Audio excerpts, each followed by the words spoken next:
Hi guys, this is Herbie, and today I'm going to be going through an introduction of my mission Pedro MEDEVAC.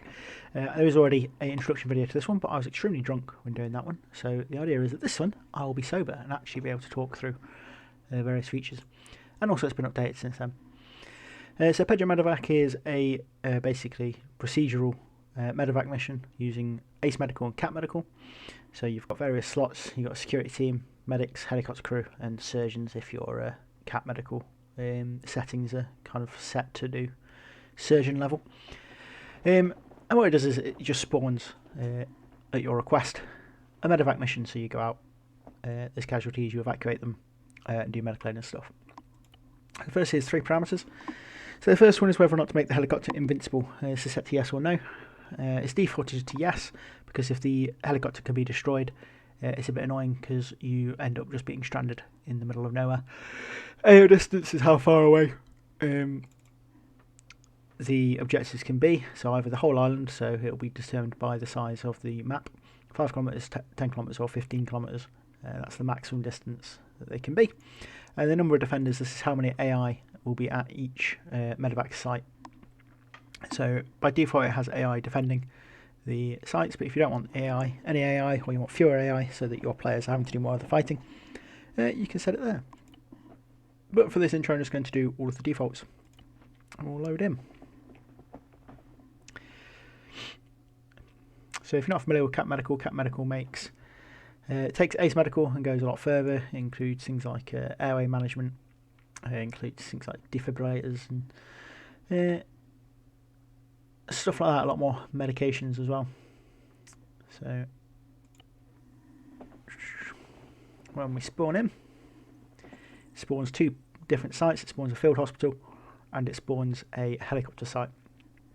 And the field hospital is a designated field hospital, but it's only really used again if we've got the surgeon sort of level of things sorted, where you won't be able to sort the casualties when they're out there. You'll have to sort them in the field hospital. So it spawns initially. It spawns with a Chinook. The reason I've used the Chinook, I did want to use a Ghost Hawk, but if you have the full team and 4 casualties, then you won't actually be able to fit in the Ghost Hawk. And then in your little tent, you've got a Ace Arsenal here, just an unlimited arsenal. And I'm going to load up my medic. Just got all the stuff that I need. And then on this laptop here, you've got a nice little map. That's where we are. There's an Ace menu, request new medevac mission, and then it shows you a medevac. This one's here, and it tells you what kind of casualties we've got. So we've got, that's not right, a T1 casualty and a T3 casualty there. So I'm just going to draw a line to make the navigation easier.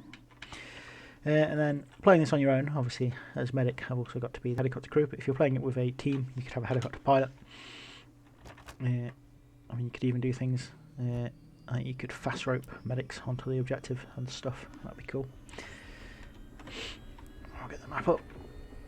So I'm going to be making another video, it comes out shortly after this one, of how to change which helicopter it is, how to change what the sites look like, and how to port to a different island to enable people to use mods, because that's what I was all about.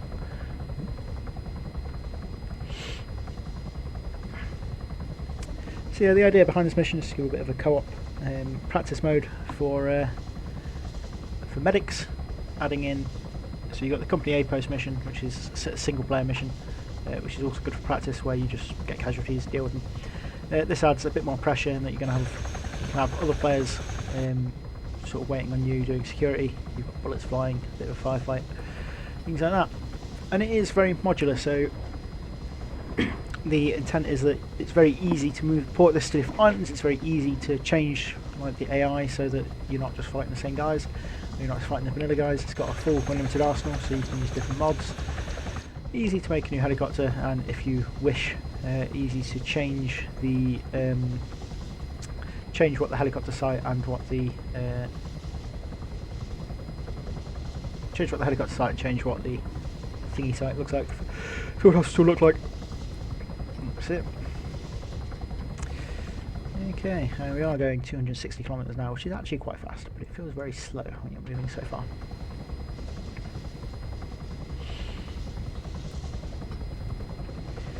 Now, the way it works is that the casualties won't actually all spawn in at this point, because you've got to balance that in real life, yes, they would be bleeding this whole time, but also they'll be getting first aid from people at the scene to sort of halt the bleeding, and there'll be a medic there. It's a bit unrealistic in that sense. So it will be marked. The medevac location will be marked with something on the side of those hills. A blue smoke grenade. One of those hills. Just get it down there. So there we go. You can see that blue smear just at the top centre of the screen there.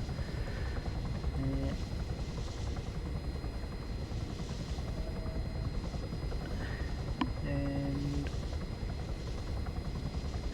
might even be able to see a few dots of the defending soldiers. So basically there's a circle of defenders, and then in the middle of the circle there are various casualties, in this case a T1 and T3 casualty.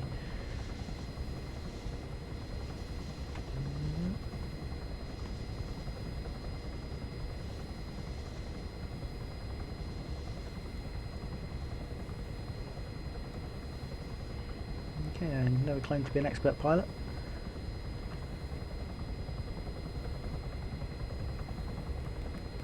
Oh, they're shooting in the direction that I'm going to land on, so I'm just going to land here. A little bit closer, a little bit closer. Go on, boys. Shoot them up. So the helicopter may be invincible, but I'm not. Get out. And go assess our casualties. So, I don't know why you're sat in the middle, mate. You got 2 casualties here. So, large to the leg. Small cut to the head. Just make sure his airway's fine. I think this one's going to be the T1 casualty. There's that moderate bleeding to the leg. Large avulsions. Avulsions will go for some quick clap. It's going to take probably that and... Ooh. Did I do it wrong? I can never remember which bandages are for which wounds. I used to have a cheat sheet, but I don't know where it is. Ooh, more shooting. Okay, he's stopped bleeding. This guy will put a field dressing on.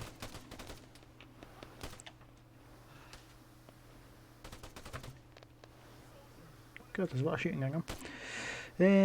Right, you're basically fine. So, I can assure him in order to get into the helicopter, and then he runs off and gets into the helicopter. Obviously, if they're unconscious, you can... if they're unconscious, you can just drag them into the helicopter. Don't run it in front of people who are shooting. That's it. Give covering fire, boys. Let me see who they're shooting at. Oh, no, he's shooting at my guys. Oh, there he is. Oh my god, controls. There we go.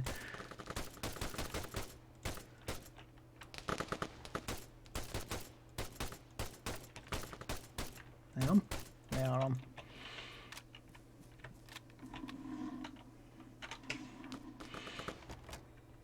Okay. Now, one interesting thing I found is that it always spawns the same names for the AI.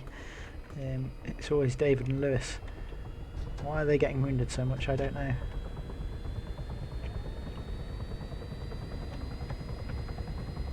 Right then, once we're on the way, we get a bit of height, so I don't have to worry about obstacles.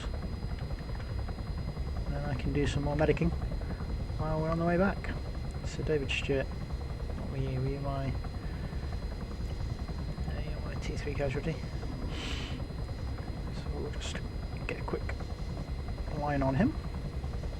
Get him some bloods. Because he's lost some blood. Basically, for them to be fully healed, as far as the game's concerned, you just need to get them to the point where they've got no open wounds, no lost blood, no pain, and obviously heart rate and stuff. So you've got no pain. Lewis, Lewis is in pain. He has lost some blood. On a scale of 1 to 10, how much does your gunshot wound to your leg hurt? We'll see if Penthrox Inhaler will do the job on this guy. To get rid of his pain. We'll stick a pulse oximeter on as well, so I can monitor his heart rate. Heart rate 104, probably due to the pain and lack of blood. Transfusing.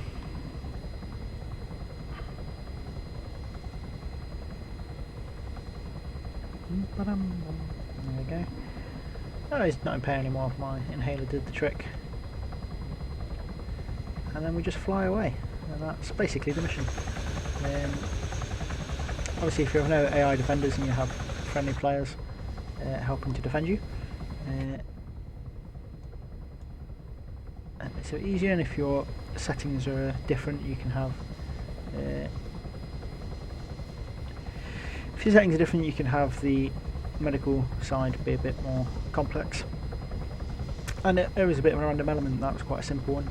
There was no airway management needed. There was no unconscious casualties. There was no cardiac arrests. And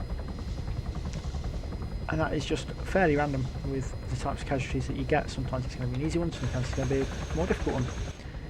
That's largely the mission. And you just fly them back, and then assuming by the time they get back they're good to go. So I think David's good to go because he's still receiving blood. He's going to have too much blood. It's going to come out of his ears. Because he's got no open wounds, he's got a bruised leg and a cut on his head. He's got no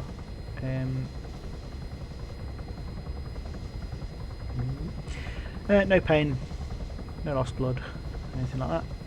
And then Lewis, my T1 casualty, he's still lost some blood. So we just need to fly back. Maybe by the time we get there, we're going to need a second one.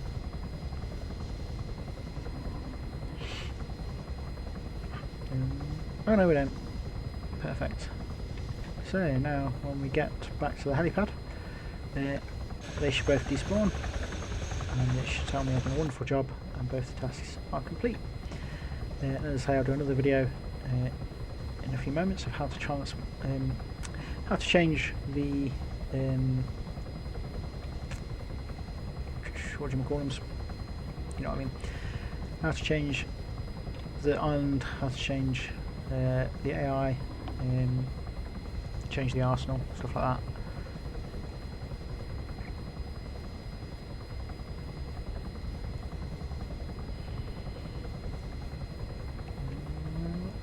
We're getting there. We're getting there.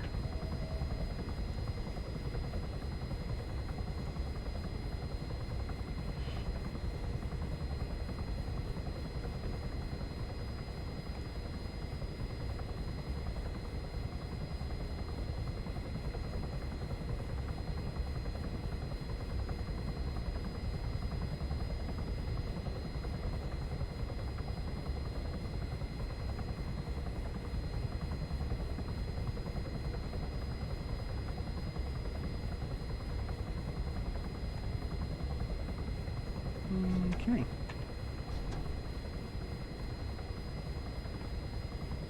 Oh, he's lost some bloody blood again. Irritating child.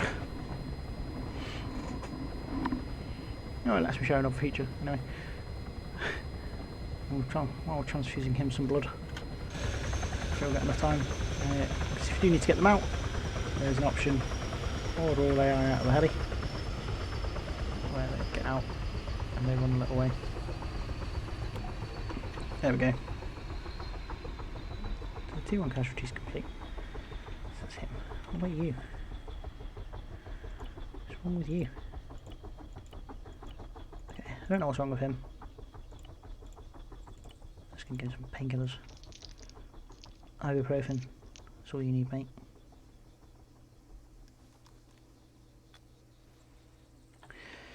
Oh, and apparently there's something wrong with him. No, I haven't worked out. But yeah, that's the mission, and I will do the other video now. Thank you for watching. You'll find a link in the description, and let me know if there's any issues on the comments on Steam or here. Thank you very much for watching.